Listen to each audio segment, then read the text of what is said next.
Thank you, Ceann Corla.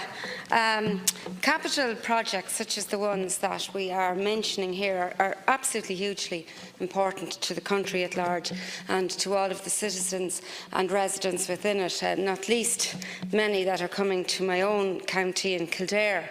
But as of equal importance is the surety to the taxpayers that fund this, that there's absolute transparency in terms of the funding and that the taxpayers are getting the best value for money while the projects are being carried out.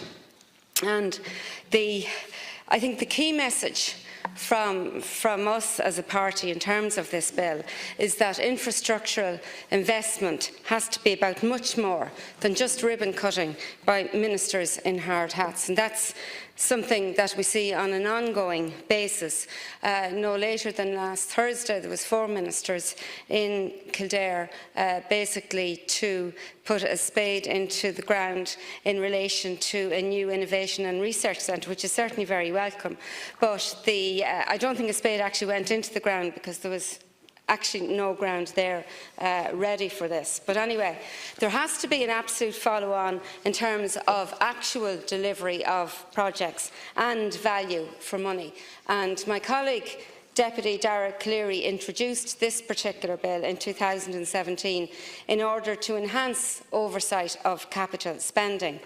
And it draws on recommendations in an IMF assessment of infrastructural spending issues in Ireland. So it comes from a good basis and it comes from good research. And basically what it does is that it ensures an automatic C&A Comptroller and Auditor General's review of capital projects is triggered if costs rise by a certain amount, or indeed anticipated demand falls.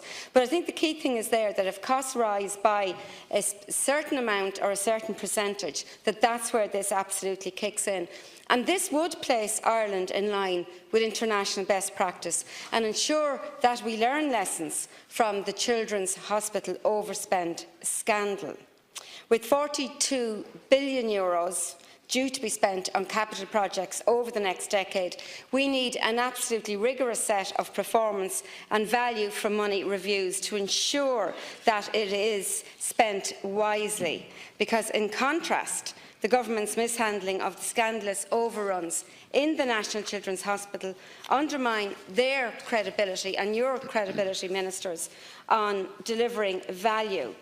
My colleague Deputy Cowan put it very well earlier when he was talking about the amount of money that was spent in terms of the overrun with the Children's Hospital, or is going to be spent. And if that was actually put, if the same percentage overspend was going to be put on all of the capital projects that are in line over the next few years, that would actually amount to €10 billion, which is absolutely frightening, and it shows why we absolutely need to have a bill like this put in place. I'm disappointed that the government are not supporting it, but it is heartening to see support from across the rest of the House on it. Thank you.